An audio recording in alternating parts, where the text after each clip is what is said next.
Victor Ortiz is a social worker with over 25 years of experience in the development of programs and services in the areas of addiction, youth development, child welfare, behavioral health. He's worked extensively with a wide range of populations, especially in addressing health disparities, promoting equity and social justice. He served in various professional positions aiming at improving access and advocacy of care for individuals and families. He received his BSW from Anna Maria College. He was recognized for academic excellence while serving as a mentor to many students seeking professional guidance. Victor received national scholarship recognition from the National Association of Social Workers and the Council on Social Work Education for his many years of advocacy in the Latinx community, which he'll be speaking on today. In 2010, Victor received his MSW from Simmons College School of Social Work here in Boston. And Victor's professional and personal experiences have contributed to many op-eds and publications. And he was a contributor in the book Responsible Gambling, Primary Stakeholders Perspective. Victor's a nationally recognized speaker, trainer, and educator in the areas of addiction, gambling disorders, and health disparities and equity. Victor is currently the director of the Office of Problem Gambling Services at the Massachusetts Department of Public Health. And man, without further ado, that's a great bio. And we're so glad to have you back here in Illinois to be speaking on gambling effects in Latinx communities. Victor, it's all Robbie, yours, thank you, sir. man. Thank you so much. Thank you for your extreme kindness. I want to thank folks who are in attendance today. Thank you so much for your interest in this topic, and thank you for your attendance. I also want to just extend a thanks to the Illinois Department of Human Services for their invitation and their kindness. Really appreciate the extension of not only of myself, but of specifically, more importantly, of this topic. So we're gonna get right into it. Scheduled for more or less 45 minutes. I have a set of slides that I presented based on the topic. We will go through them. There are some poll questions as it's a requirement for the webinar. We incorporated those poll questions within the slide deck. Reserve 15 minutes or so for question and answers. I would ask folks that as I'm presenting, if there's questions that arise or something you think about, please feel free to make a note or put it in the chat box. And then at the end, Rob is going to help support collecting those questions from the chat, or folks, we can have some interactions in regards to question and answer at that time. So let me just start by first doing my ethical obligation. If I can get the PowerPoint to work. Oh, there you go.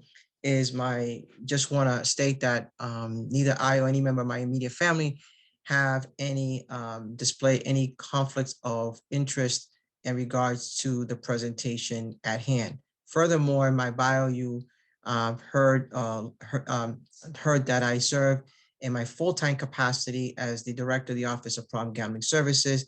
And I just want to state that I am not here in that capacity as facilitating this presentation. So one of the questions I get often asked in regards to a topic when we're focusing in on equity, specifically focusing on the Latino community, is why is this topic relevant and important to problem gambling services and care? And it's imperative that we start here to really get us grounded of the importance of this topic. And oftentimes, topics like this, it's often the case that folks might think that this type of topic is an addition to, or something additional or an extra. But in reality, I want to sort of ground us in the notion that not only this topic is an important and critical topic in our work that we do collectively around problem gambling. So let's identify some key points here. Number one, it's imperative that we must understand the Latinx community within its historical and life context to inform prevention, intervention, treatment, and recovery support services. And this is critical because oftentimes what happens is that there are services and programs that are developed in regards to problem gambling that in the absence of examining, analyzing, or even taking the time to consider the historical and the life experiences of the Latino community. And that in itself, when done that way, puts us in a position where the services that we have good intentions to deliver might not reach our desired outcomes. The next piece that is critical is that research indicates, and it's clear, that a one-size-fits-all approaches are ineffective. If our desire as a collective group is to mitigate harms associated with gambling, then it's critical that we understand that we cannot use one-size-fits-all approaches with the hope of trying to mitigate harm. And lastly, something that I have been saying for quite some time, for over now 6 or 7 years, is that the field of gambling has historically been disconnected from the community level experience of gambling and people of color. And I just want to state that in this topic, myself and many of my colleagues that work together in this space subscribe to the notion that such topic, when we talk about equity, there are going to be moments and times that might make us feel uncomfortable. But comfort is not the goal here. In order for us to make progress, in order for us to move forward, in order for us to really take some steps forward, we have to and are going to face moments and times that during the course of this topic or any topic related to this matter are going to make us look inward and might make us feel uncomfortable. So in any sort of training that I do, I've come to profoundly appreciate that the things that happen today are not by accident, but the things that happen today are a direct reflection of yesterday.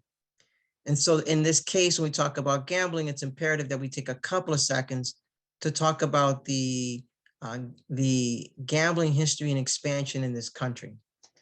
So I just now want to turn our attention to the first poll question. And according to I. Nelson Rose, who's a gambling law expert, he stated that there are how many waves have in his theory for the expansion of gambling in the United States? Would you say that's 1, 2, 3, or 4? So I think we have Yep, they're answering. Yeah. They're answering. Okay. Yeah, thank you, Victor. Yeah. This is kind of neat because I don't recall ever using this and seeing this in live, which is kind of neat. I'm not sure. So this is kind of cool.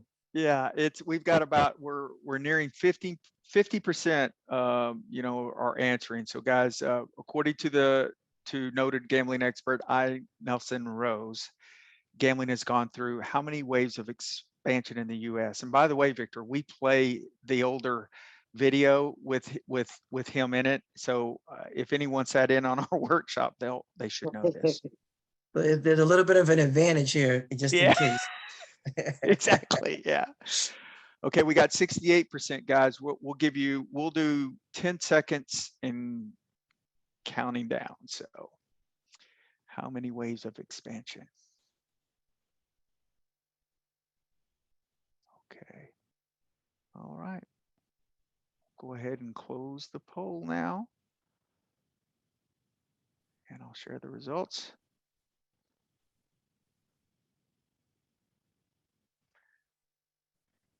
Do you see the results there? Yes, that's so, okay. So most, I think it's a tie between 3 and 4. Yes, yeah. 47%. Yeah. So excellent. So I really appreciate people participating in the poll. So we'll give you the answer. And the answer to that is that according to law expert I. Nelson Rose, he theorized on what he referred to as three waves. Um, and this is a really great way of, because there's so much information that's out there regards to gambling expansion. This to me is always what I go to because it's a really neat way of compartmentalizing those waves and in a way that really organizes this evolution of the expansion of gambling in this country. Now, it's sort of a trick question and poll because I theorize that we're in the fourth wave. So it was interesting to see there was a tie for 3 and 4. So yes, technically you're right if you answer 3, but you got partial credit if you say 4 because it's not related to I. Nelson Rose. But since I am talking about a fourth wave, we'll give you a little credit, right? And I theorize that we're in the fourth wave, and this is the wave that I think that's super interesting at this moment in time, and it has to do for many different factors. One, the gambling environment is evolving, right? What we understand, how we understand this environment of gambling is very different today than it was yesterday. The explosion and the incredibleness of technology is growing by leaps and bounds. Now, when I first put this fourth wave, this was all pre-COVID. And now when you think about COVID and what is happening, and many have stated that technological advances have leapfrogged by years because of COVID and the need to push up the technology advancements even further. The mere fact that we're doing this webinar virtually, that have the technology capacity, that I'm in my home today, but yet in turn, we're in the state of Illinois, is becoming more common practice. The notion of fantasy sports and social game, this whole conversation about gaming versus gambling, the mere fact of gambling is perceived even more important source of public funding. But in that fourth wave, it's critical that we now have a better understanding of marginalized communities and health disparities. So again, I think that this fourth wave that we're in is a critical wave and that really is going to dictate the path forward and how we think about problem gambling in the future. To that extent, I want to now shift to in this space of problem gambling. One of the themes that you probably have heard often is the term responsible gambling. And responsible gambling is the dominant theme within the field of gambling, the ideology that's utilized by many in our field. And so there are some pros and cons there. And so when we think about what are the pros side of responsible gambling is that there's high levels of consumer protection when we think about responsible gambling and its initiatives associated with it. There's also a really driver within the responsible gambling to create a space to the need for evidence, the call out for evidence is really critical in responsible gambling. And then the other pro side is the engagement of stakeholders, right? So the Reno model, which is the sort of bedrock that gave birth to the whole responsible gambling ideology, is really on the pro side. These are the pro sides of responsible gambling. But here are the downsides. One is a one size does not fit all, right? It goes back to my earlier point that when we apply it as a one size fits all, again, we risk being ineffective. One, the question that has been sort of circulating for some time, and I feel like, who is really responsible? And although the originators of the Reno model said their intention was never to put the responsibility on the individual, but there's a perception and even arguments that are circulated in our field that are making cases that we are sort of maybe unintentionally putting the onus of the gambling and the distress related to gambling or on the individual. And so that's something to think about. And lastly, communities of color are often not engaged and are overlooked in the design, in the research, in the design, implementation of responsible gambling efforts. And so again, this is the dominant theme in our field. And I think it's critical for us to be able to compartmentalize and the strategy both on the pros and on the pro side as well as the con side. Now, to that extent, Robbie said in my biography, in my bio, that I had the really the great opportunity to participate in one of the first ever books that were written around responsible gambling that took a look at contributions from primary stakeholders' perspective. And I got a chance to contribute a chapter in that book that is titled Public Health and Social Justice, Consideration to Inform Research, Policy, and Practice, specifically around responsible gambling. And I had the pleasure of co-writing that with my wonderful colleague, Dr. Jaime Hernandez. And this was the first ever publication in this country where this was the focus relating to responsible gambling. And it was really an honor and a pleasure to make that contribution in our field. So we also know that it's important that, as a public health official, I think critically about data and we think about evidence. It's important that we highlight a couple of main key points. One is that we understand that problem gambling is highly interconnected to mental health and other psychosocial and physical condition. Research shows that over 90% of people who are problem gamblers have a pre-existing mental health and substance-related disorder, right? So that's an important fact that we need to keep in mind. Additionally, we understand that that recently in Massachusetts, there was a study that was done around recreational gamblers. And these are the group of people that often the industry says these are people who are gambling, free from risk, that folks that we don't need to pay a lot of attention to because they're recreational gamblers and things of that nature. But what we found in Massachusetts through a study is that out of 57% of individuals who are recreational gamblers are more likely to be obese, smoke heavily, use alcohol, and use prescription drugs.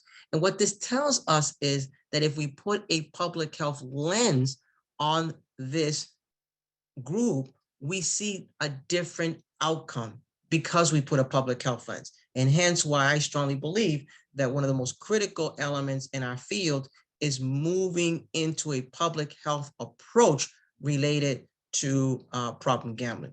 Now, to that extent, we understand when it comes specifically to marginalized oppressed community, that research shows that the prevalence rate of disorder gambling among Blacks, Native Americans, and Asian Americans is higher than whites, right?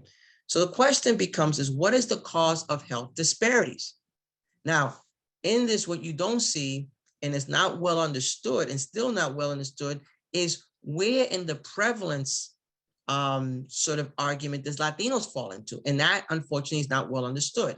But one can theorize that based on health outcomes in other areas, that Latinos are definitely at significant higher rate of risk, and still we need additional work to fully have a clear picture of the total impact in regards to the Latino community experience related to gambling. But needless to say, it doesn't stop us from really examining what are the causes of the health disparities. Now, oftentimes, to my colleagues in this field, we have a tendency to think about gambling in isolation or gambling in segregation. And the data tells us that no longer can we do that. The data tells us that gambling is highly interconnected to mental health, substance abuse, and other health-related matters, right? So the data is screaming at us nowadays to tell us that our thinking of problem gambling has to be integrated. It can no longer be segregated. And so that means that we need to look at broader context in order to inform our work.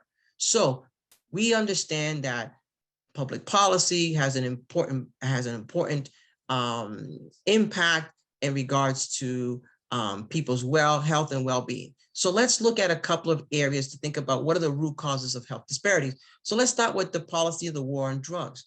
We understand that this policy that was established in the 80s disproportionately impacted people of color that caused great numbers of African Americans and Latinos to be incarcerated for decades, right?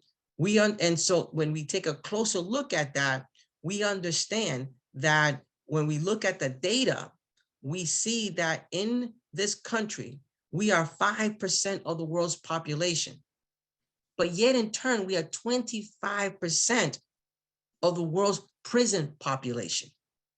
So it opens up an opportunity to talk about how this policy that has created this really major influx of what we refer to as mass incarceration and the after effects of mass incarceration and the still effects of mass impact on the health and well-being of entire communities, specifically around African Americans and Latinos.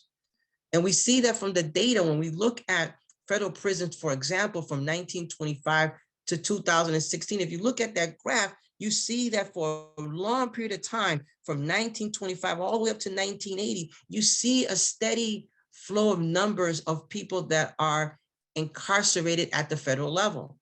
But look from 1980 to 2000, the spike up that has happened in our population, and the majority of the folks that are incarcerated are people of color, right? So these are facts in our society that we need to think about because, again, we understand when we talk about that disconnect of the community level experience of gambling, we have to understand when we talk about drugs, we talk about gambling, we talk about other elements, these things run together. They're not experienced separately, nor should we think about segregating them in our approaches when we're working with individuals, nor communities. So it's important to understand the Latinos and African Americans historical and life context in order to inform our efforts.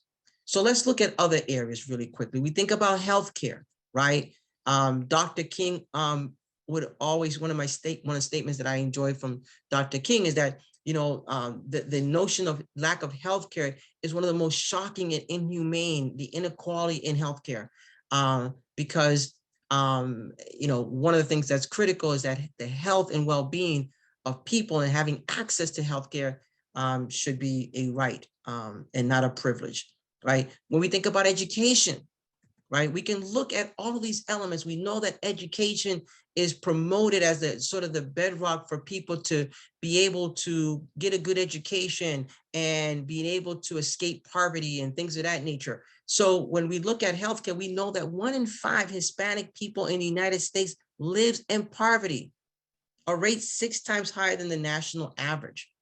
Right. So when we think about what are the risks associated with gambling, oftentimes we go into this notion of just thinking about these isolated elements only to gambling. But we need to think a much broader context about what is the historical and life context of Latinos that really drives Latinos and that intersectionality to all those issues at risk for developing problems related to gambling, right? So the question becomes is how do we begin to address disparities? How do we do that, right? My theory is that we must take a public health approach to these issues, right? It's in all respect to my colleagues who do work in responsible gambling.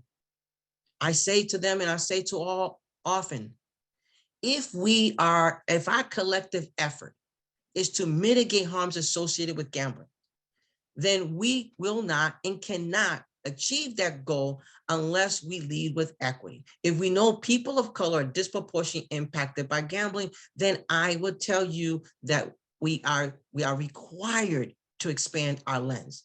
And that expansion of lens calls for a public health action in regards to problem gambling, because problem gambling is a public health issue.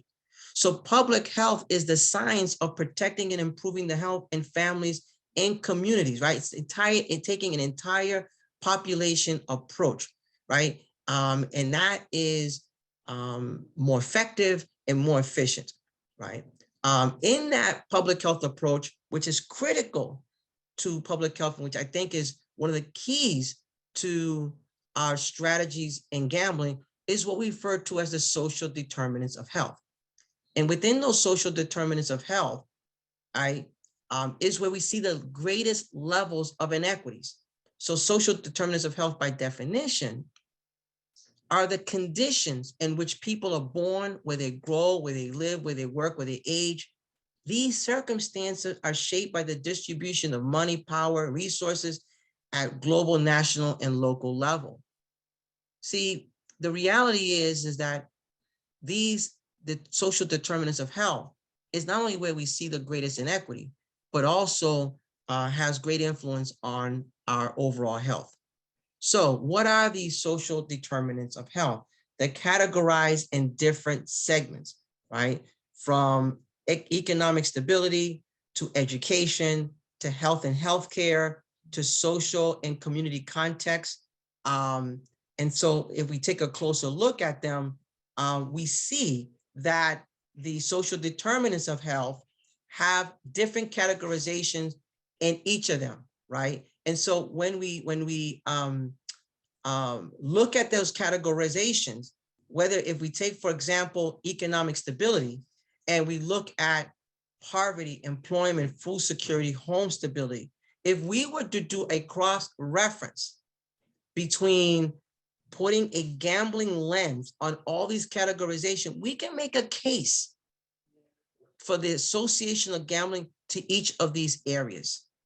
And this is why I am so excited, motivated, with high levels of enthusiasm to really begin, as I have over the last 6 years, to really promote gambling and the strategies from a public health perspective. Because ultimately, I think that this is really the cornerstone to our potential advancement in regards to mitigating harms associated with gambling. It's taken a much broader perspective. Now, what does the opposite look like? To my colleagues who work in this space right now, for my colleagues that work in this space right now, my issue is that when we think about this issue only in the context of a narrow, segregated way, we miss the opportunity of a much broader context, right? We miss the opportunity of thinking about entire populations versus sort of these narrow, much smaller, narrower perspectives that are often taken. So here's question number 2. Over what percentage of health outcomes are predicated on these social determinants of health? Is it 60%, 70%, 80%, or 90%? And give people a minute to answer those poll questions. And they're off and running. We're at 20%. Oh, they're answering much quicker here, Victor. I hope I got them a little awake here. Exactly. You might have woke them up with the social determinants of health. I really love that. We're at all good. It's all good. All good. Stuff. Great. And I think I see some also in the chat. Looks like it's a little busy there, which is great. So hope folks, this is a reminder as folks are answering the poll question, which we're almost done with the poll. That was pretty quick. Yeah. Know that please keep putting questions in the chat. We're going to definitely be wrapping this up so that we can be able to answer questions. So I think the leading so far is 80%. And so when you're ready, Rob, to close out the poll, you can go ahead and do that. Oh, sure. They're closed. There's your results. We had 96% participated. Thank you, everyone. And I will be checking the chat as well. Yep. Thank you. And so the answer, the number one answer here is 80%. You were, for those that answer 80%, you were close. The answer is really 90%. And this is really at the cornerstone. That's what I believe the game changer is when we look at data and evidence about what makes us healthy. Over 90% of what makes us healthy is rooted in the social determinants of health. Now, what that does, and what is the game changer here, Victor? What is the game changer? The game changer is that if 90% of what makes us healthy, that affects health outcomes, are the social determinants of health, isn't it logical that if we want people to be healthy, that we then need to change the environmental conditions in order for people to be healthy? So our interventions can't be, sharing with people the odds of a slot machine. People don't use drugs or have different stress in life because they lack knowledge. Right? And so this is my pushback to my colleagues in the RG space, is to say, look, there are simple things that are happening that are fine, but you're not at the point of moving the needle, right? Just pure education alone doesn't change behaviors, right? We must do the hard work. I had a colleague once say to me, oh, Victor, I get what you're saying, it's true, but that's just so hard. Well, then what else is there for us to do? This is the work that we need to do when we create environments that are healthy for people, right? When people have access to healthy schools and healthy foods and healthy situations, it produces better health outcomes. So just something for us to keep in mind of, right? So now let me move on really quickly. I'm looking at the time. Let's focus on health disparities. We know that when we take a look at health disparities, these are the factors that influence the social economic positions of individuals, and communities, right? And so according to Healthy People 2020, health disparities should be understood as a particular type of health differences that is closely linked to social, economic, and environmental disadvantages, right? So here's what's interesting. When we look at health disparities, we see that education attainment and income provides the psychosocial and material resources that protect against the exposures of health risk in early adult life. Persons with low-level education generally experience increased rate of mortality, mobility, risk-taking behaviors, and decreased access to quality of life health care. Let's stop there for 30 seconds. Where my colleagues say and push back and think that we should think about gambling and only in isolation, I say to them, here's where you missed the point.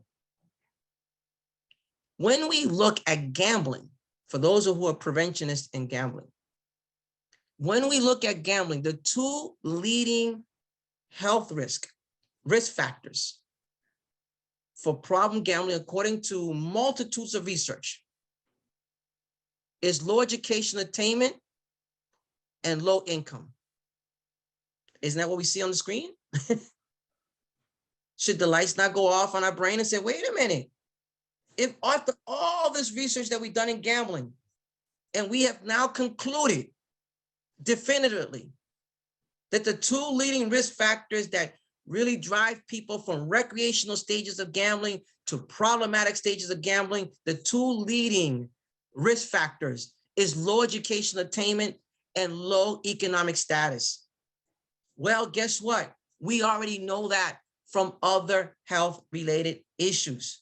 So if we were to work together and say, here's an innovative way of us thinking about protecting against disparities and mitigating harms associated, why don't we improve those conditions? Why don't we improve educational settings and educational opportunities, improve people's economic status? This would far exceeds the advantages and move the needle far more than if it were just to talk to somebody about the odds of a slot machine, right? And again, these are the opportunities that exist in our space, in our field, to think of new innovations, to be able to work in a collective way so that we can be able to work towards mitigating harm. Now, here's poll question number 3. And this is the last poll question. You guys did a fantastic job. And we got a few more minutes and you got a few more slides.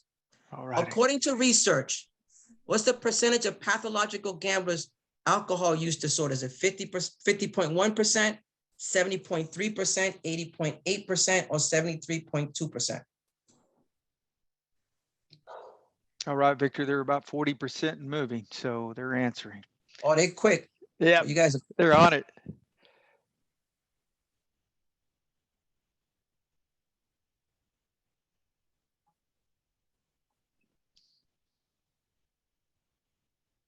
Okay, guys, you got We'll do 20 more seconds.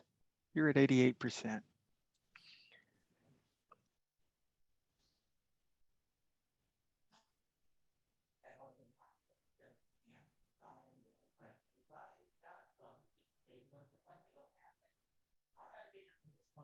Just need a couple more to answer here, and then we'll end the poll, and I'll share the results, Victor.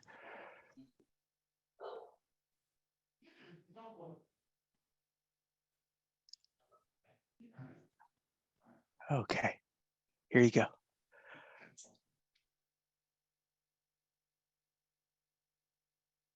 Excellent, excellent.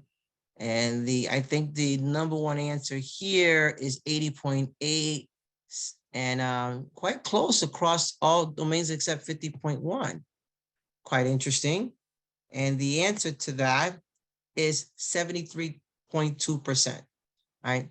So when we look at this association and to make a case of the intersectionality between substance abuse and gambling and substance abuse and mental health, the NESARC study is really the gold standard of research in our field. And it concluded the percentages that you see here that I lifted up around alcohol use disorder, substance use disorder, as well as nicotine dependence.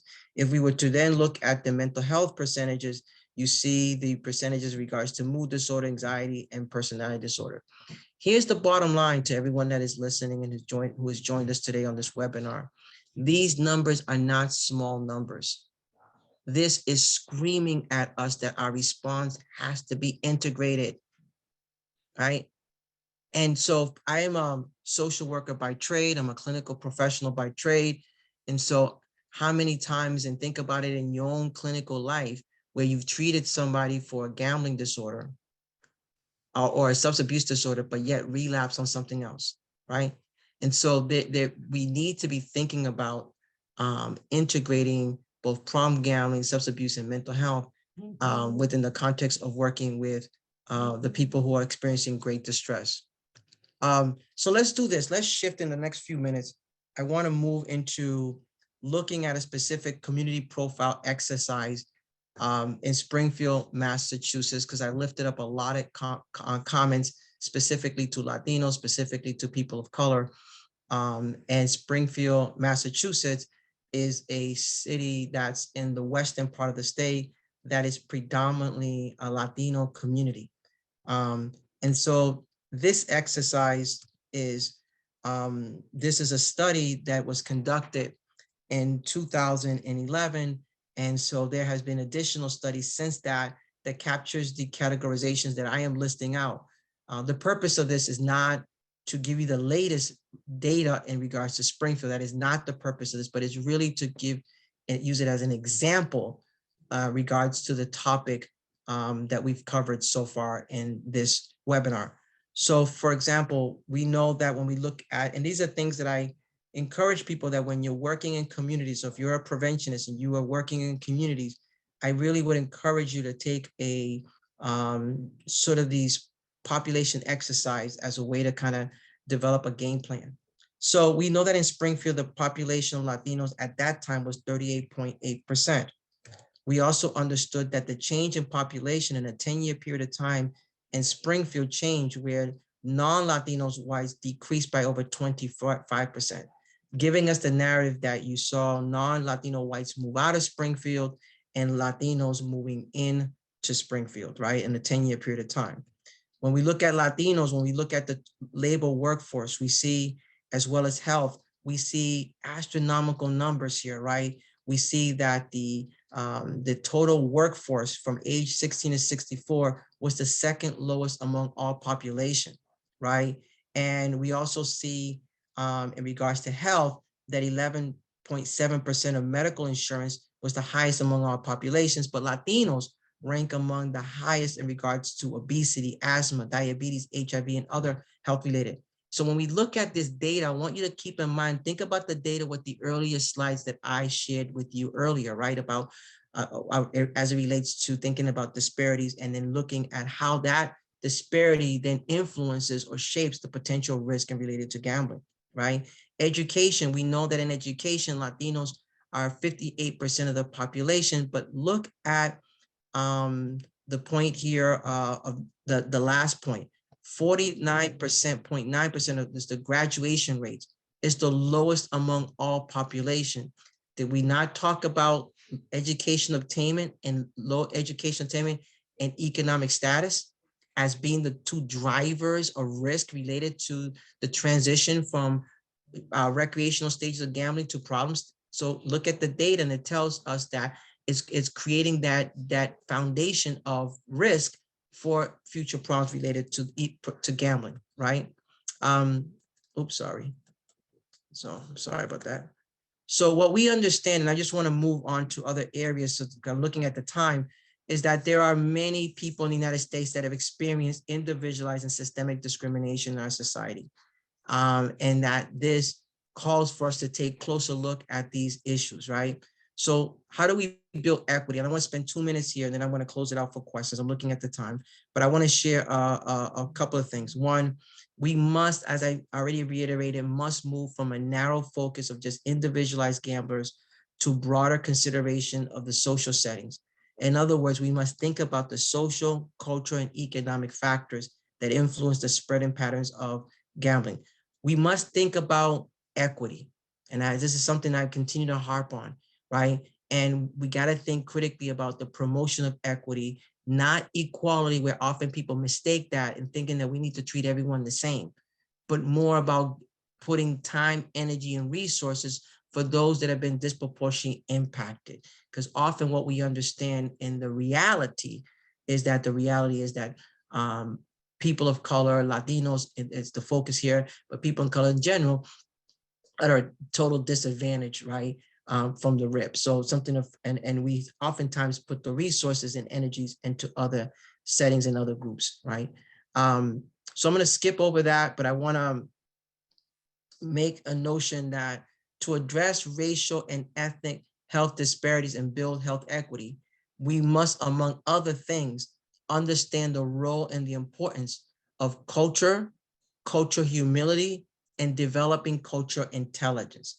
And what this means is that we as people of color, those who live in community-based, in communities, we have a lot to offer, and there's a lot of intelligence within that we need to pay close attention to, that can contribute to and enhance our work that we do in regards to gambling, right?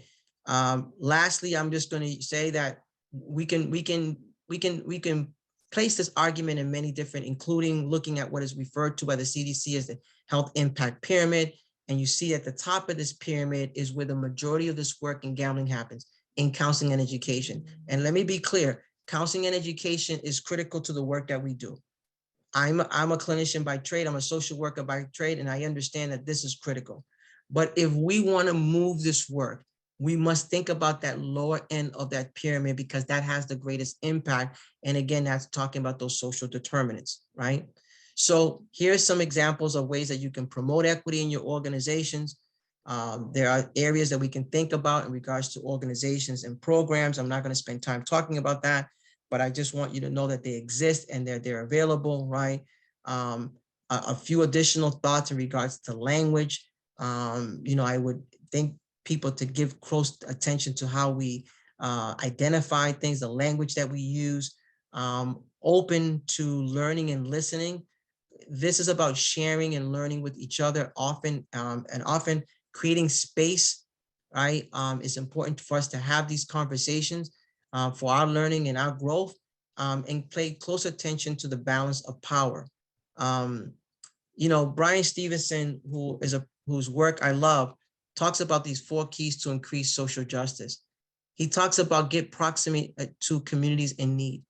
We got to come out of our bubbles and be in communities in need, and be among folks to learn and to grow, right? Tell the truth to change the narrative. Oftentimes, like I mentioned earlier, there are things that could be said that might make you feel uncomfortable, but we must continue to look at the big picture and say that we must always continue to tell the truth to change what the narrative is. We must always, and I know that some of us people here, providers, we have to promote hope. We're in the hope business, and we always got to continue to promote help to the people that we work with. And lastly, do the uncomfortable in the inconvenience thing. So I'm gonna skip over that. Here's some resources that you can consider. The SAMHSA has some great resources, as well as the Office of Minority Health, in regards to that ways to improve cultural competency, things that are related to what we discussed today. So if you're interested in learning more, there's some great resources that are available. And lastly, I'm going to say this is a statement by Brian Stevenson as I close out, is that we cannot create healthier communities or healthier societies if we're not brave enough to get uncomfortable. We need good people to position themselves in difficult places. The work of equity is not easy work, but it's one that I love and I enjoy, because I feel strong that in order for us to mitigate harms associated with it, we cannot and will not do that unless we have equity at the center of that work. With that said, thank you so much once again to Rob, to the state of Illinois, to the Illinois Department of Human Service for the invitation. You see my email address if there's questions that people have after the fact, and or my Twitter handle, Victor_Ortiz21 is where you can find me. So with that, thank you, and I'll take questions. Hey, Victor, that was some really great stuff, man. Amen, amen. That was really good. Thank you. And as we're waiting, yeah,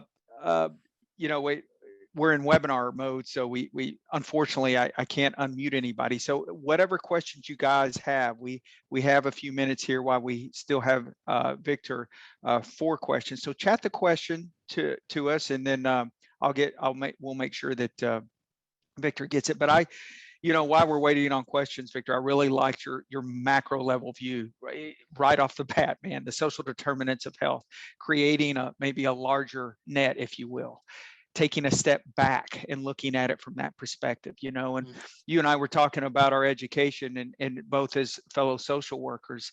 I loved what you had to say, because you have to take a step back to see that, and you can nip it before it even happens. Correct. So I really enjoyed hearing that perspective from you, and appreciated hearing that. And then the piece on being uncomfortable, right? I love Brian Stevenson's quote that you just had up there. It's about, you got to be ready to get uncomfortable, get your hands dirty, if you will. A lot of this subject matter does, but I think there's a lot of answers there. Again, taking a step back and taking a macro view from this. Absolutely. Thank you, Kelly. So you're getting a lot of thank yous and compliments. Yes. Yeah. There we go. Examining the root causes. Exactly. And while we're waiting on questions as well, I'm going to put in my contact information as well if you have any questions, but please jot down Victor's here as well. So a lot of, again, compliments and thank yous. Yeah, so, I see that, and I just want to thank folks for the. I'm reading the. I don't have the ability to read them while I'm speaking, so I haven't developed that skill set, but I am going over them now. So I just want to say to people before I leave that I really grateful to the kind words. I also want to take a second to acknowledge folks who are out there in the trenches who are doing this work. It's not easy to really work among individuals, families, and communities that experience great distress. And I hope that, today's opportunity to learn or to share was an opportunity for to contribute to your experience and to the work that you do. So I'm really humbled by that. I'm grateful for that. Again, my email is down below. If there's anything that I can be of help or support or just information, please, by all means, reach out. But again, what I'm hoping to continue to do, as I've done over the last now 10 years being in this specific space exclusively around gambling, is to continue to show up and lift my voice and this topic, because again, we have a lot of work to do in this gambling space. And there's just a lot of good people in this space who are doing a lot of good work, both in the responsible gambling side, as well as in the program side. There's a lot of good folks who have good hearts who are trying And so I'm glad to be a part of that, to share and to learn in our collective efforts to mitigate harm. So thank you guys. I really appreciate it. Unless there's some questions that are burning, but you can, I'll stick around till 2 o'clock. Sure. We've got a couple of questions here, Victor. And as you were Go speaking, for it. I do want to say too, man, we appreciate this voice in this area with cultural competency in the macro view that you provide, because there's not a lot of voices, frankly, out there in our small world, right? On this, Debbie Haskins is another one that I know that you work with. She wrote our cultural competency piece. A lot of it came from Tip 59. So we do appreciate your leading voice in this, because there's not a lot looking at it from this perspective, because there's a lot of answers in what you talked about from the through the preventative lens. What you talked about, I think that we're very, very, very crucial in how we approach this. And I think we can see a lot of those numbers go down.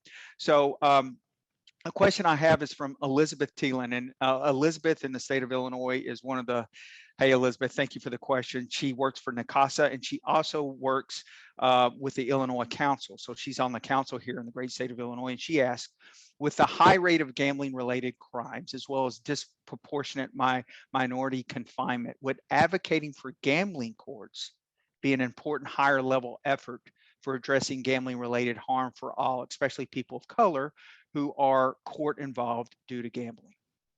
So it's a great question. It's a question that's popped up often, and my response is no. And I'm going to tell you why. I do think having involvement in the judicial system in regards to gambling and things of that nature is important, that we need to think strategic about. But the answer is not developing a gambling court. Now, this goes against the grain to many of my colleagues, but again, we have to speak truth, right? And the reason for that is that I don't think having another segregated specialty court in Massachusetts, for example, we have veterans courts, we have mental health courts, we have all these various different courts. So one of the things that I'm looking to do in Massachusetts is to think about how do we integrate gambling in all the specialty courts, right? And so, if we took the time to say, if we can assume that those individuals, and I guarantee you, if you took a deep dive in the state of Illinois, does specialty courts already exist, right? If they do, you can assume that gamblers and people experiencing distress around gambling are moving through those systems. Can you imagine that if we added some capacity, questions, training, opportunities in all those specialty courts versus saying we're going to have a gambling court that's segregated from everything else? I don't think that's the road that I want to be on. That's not the journey I want to be on. I'm looking towards capturing the people where they're at right now currently, and I believe that that's the best way and the most cost-effective way to do it, is to integrate gambling within the existing courts, if they exist in Illinois, because that's the big question. I know what exists in Massachusetts, but that would be my answer to that. Interesting. Okay. Uh, uh, Jim Wilkerson, who is the program administrator at the Illinois Department of Human Services, Victor. Hey, Jim, thank you for this question. He asked, how does your department address those social determinants of health in its gambling services here in Massachusetts?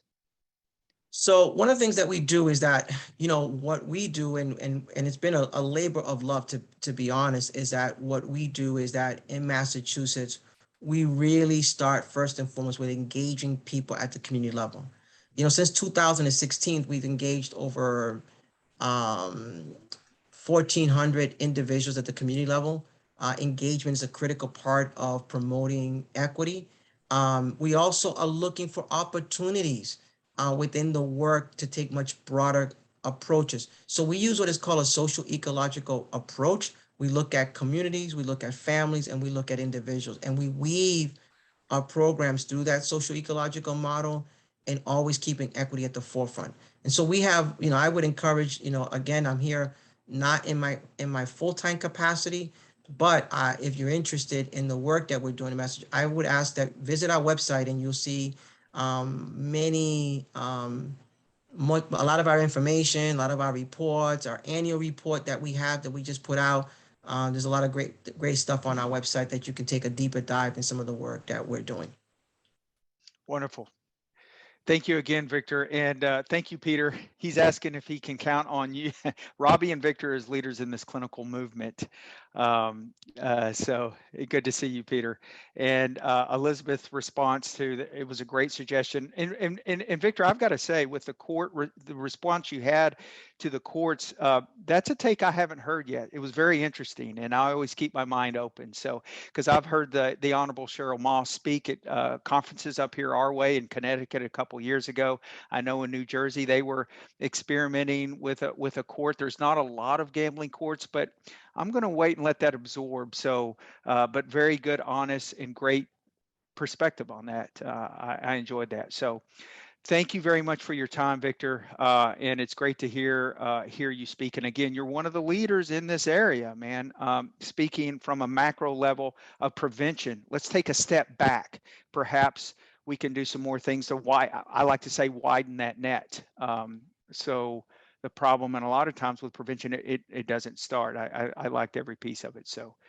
And thank you everybody for joining us today. And I hope everybody has a happy holiday. And thank you again, Victor. Thank you so much, and happy holidays to everyone. And thank you for the invitation. And have a wonderful, wonderful rest of your week. Okay, man. And I'll be in touch, Victor. Thank you, All right. everyone. Okay, see you guys. All right, bye-bye.